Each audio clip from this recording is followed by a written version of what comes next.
हा 4.5 इंच दोन दातामधलं अंतर जर वाढवायचं असेल तर याला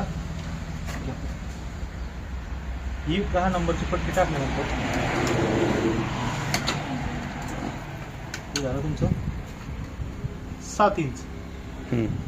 त्याच्यानंतर 9 नंबरची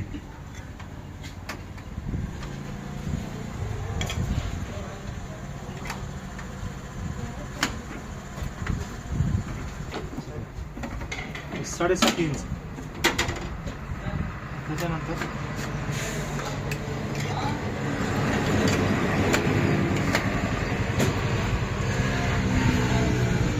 8 ते 8.5 इंच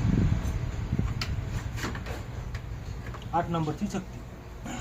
त्याच्यानंतर ही 7 नंबरची चक्की. 7 नंबरची चक्की टाकल्यानंतर हे फक्त 7च त्याच्यामध्ये दात असतात आणि 7 दातामधलं अंतर येतो 10 इंच 9.5 10 इंच. दोन दाण्यामधलं अंतर हे अशा पद्धतीने चेक करायचं. त्याला एक पॉईंट असेल ए आणि बी. हा जो ए पॉईंट आहे हा टाइम फिक्स ठेवायचा.